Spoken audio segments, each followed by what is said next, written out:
Hello everyone, welcome back to my YouTube channel. Friend, आज की इस वीडियो में हम PYQ सीरीज का अगला वीडियो देखने वाले, जो आपके एग्ज़ाम के लिए काफ़ी हेल्पफुल होगा। अगर आप लोग इस वीडियो को शुरू से अंत तक देखिएगा। अंत में हम लोग कुछ क्वेश्चन होमवर्क दिए, उनका आंसर ज़रूर कमेंट बॉक्स में कमेंट कीजिएगा।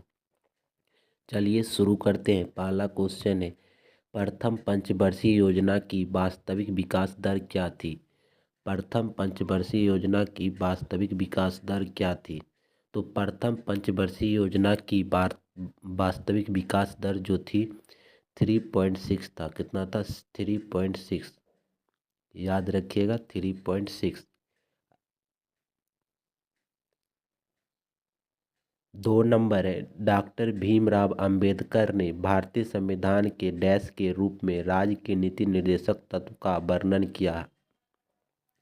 डॉक्टर भीमराव अंबेडकर जो है, किसको राज्य के नीति निर्देशक तत्व में वर्णन किया है? किस रूप में राज्य के नीति निर्देशक तत्व को वर्णन किया है? तो आप लोग कहिएगा, संविधान के नवीन विशेषता, संविधान के नवीन विशेषता के रूप में।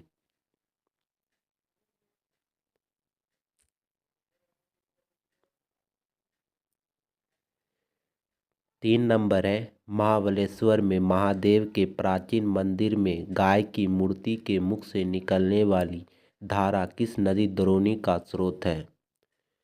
गाय के मुख से निकलने वाली धारा जो है, किस नदी का रूप लेता है? तो कहाँ पर? महाबलेश्वर के महादेव मंदिर में। तो ये जो निकलता है आपका, कृष्णा नदी निकलता है। कौन सी नदी निकलता है? कृष्णा नदी।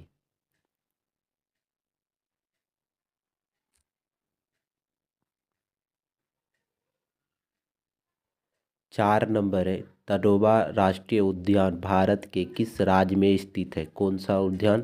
तडोबा राष्ट्रीय उद्यान। तो तडोबा राष्ट्रीय उद्यान जो है, वो भारत के महाराष्ट्र में। कहाँ पर? महाराष्ट्र में। याद रखिएगा, महाराष्ट्र में तडोबा राष्ट्रीय उद्यान है।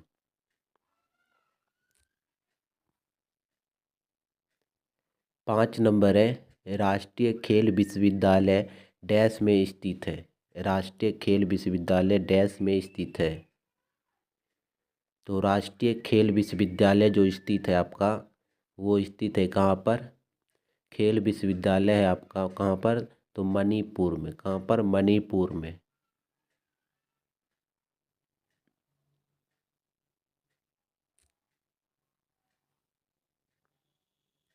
6 नंबर है, दाहिने हाथ के अंगूठे के नियम में अंगूठे को किसकी दिशा की ओर निर्देशित किया जाता है?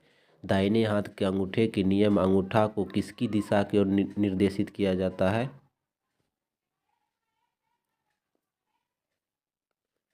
तो अंगूठे को निर्देशित किया जाता है आपका किसकी दिशा की ओर? विद्युत धारा की दिशा की ओर। विद्युत धारा की दिशा की ओर।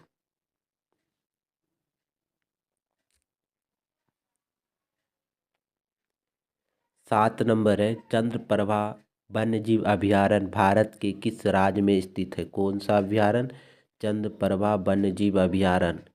तो चंद्रप्रभा वन्यजीव अभयारण्य जो है, भारत के उत्तर प्रदेश में स्थित है। कहाँ पर? उत्तर प्रदेश में स्थित है।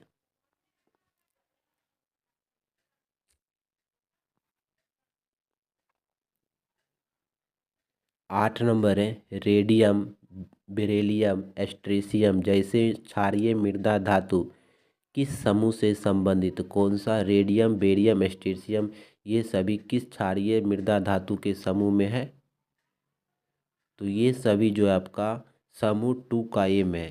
कहाँ है? समूह 2 का ए में है। ये आपका CGL 2024 में आया हुआ प्रश्न है।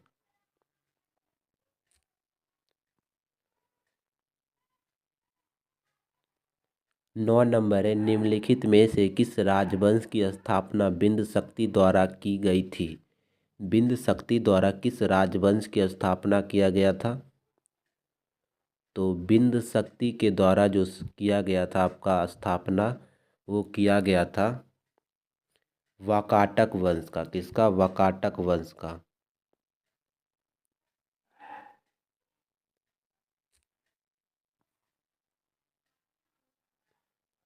10 नंबर है, वे जीव जिनमें निश्चित केंद्रक या अंगक नहीं होते। जिसमें केंद्रक या अंगक नहीं होते हैं उन्हें डैश जगत में वर्गीकृत किया जाता है। तो उनको किस जगत में वर्गीकृत किया जाता है? तो आप लोग आंसर कीजिएगा मनेरा। किसको? मनेरा में वर्गीकृत किया। जिसमें केंद्रक नहीं होते हैं उनको क्या इसमें अंगीकृत किया जाता है? मनेरा में।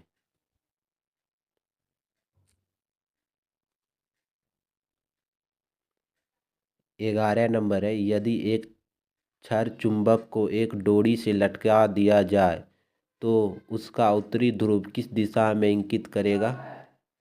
तो इंगित जो करेगा आपका, इंगित करेगा जो उत्तर दिशा की ओर। किस दिशा की ओर? उत्तर दिशा की ओर।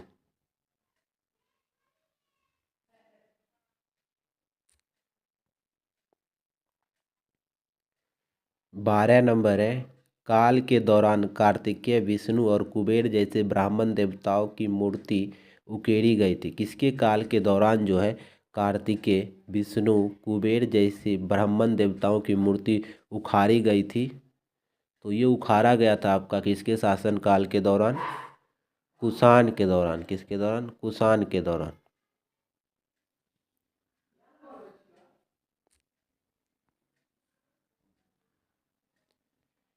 13 नंबर है, निम्नलिखित में से किस राज्य में मुख्यतः मी डम मी फी उत्सव मनाया जाता है? मी डम मी फी उत्सव किस राज्य में मनाया जाता है? तो मी डम मी फी मनाया जाता है आपका किस राज्य में? असम में। कहाँ पर? असम में।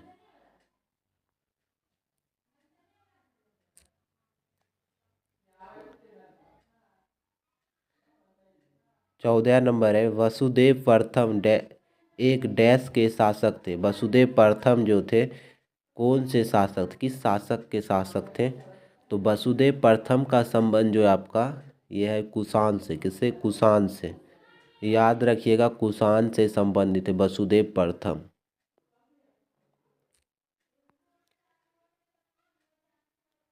15 नंबर है, निम्नलिखित में से कौन ऋग्वैदिक जनजाति के 3 वर्गों का हिस्सा नहीं है?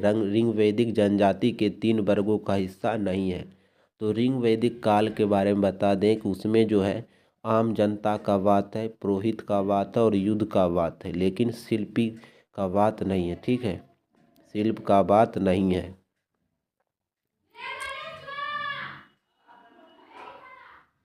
16 नंबर है, भारतीय महिला अन्ना चंडी किस उच्च न्यायालय में नियुक्त थी?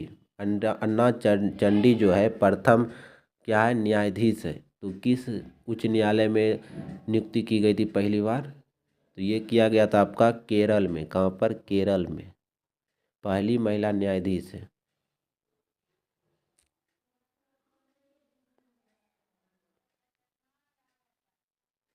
17 नंबर है, अंतर्राष्ट्रीय ओलंपिक समिति का गठन किस वर्ष में किया गया था?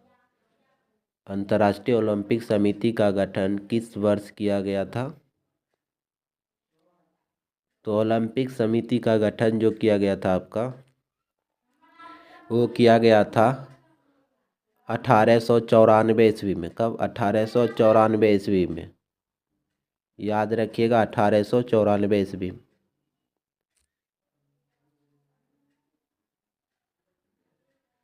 18 नंबर है, भारतीय हॉकी महासंघ की स्थापना कब हुई थी? भारतीय हॉकी महासंघ की स्थापना कब हुई थी? तो भारतीय हॉकी महासंघ की स्थापना जो हुआ था आपका वो हुआ था 1925 ईस्वी में। अगर आप लोग एक भी प्रश्न का आंसर जानते होंगे तो कमेंट बॉक्स में ज़रूर कमेंट बॉक्स में कमेंट कीजिएगा। ठीक है।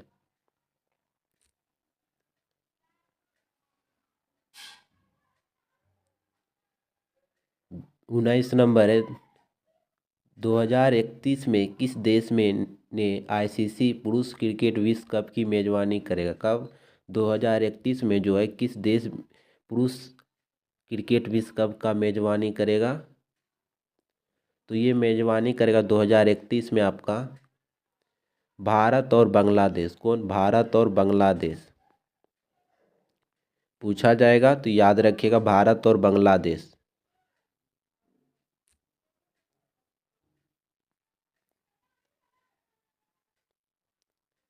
20 नंबर है, डाइमेकस किस मौर्य राजा के शासनकाल के दौरान भारत आ क्या डाइमेकस किस मौर्य शासक के दौरान भारत आया था? तो डाइमेकस जो आया था भारत, वो आया था बिंदुसार के शासन के समय। किसके समय? बिंदुसार के शासन के समय। ठीक है, चलिए आज की वीडियो को यहीं समाप्त करते हैं। जय हिंद, जय भारत।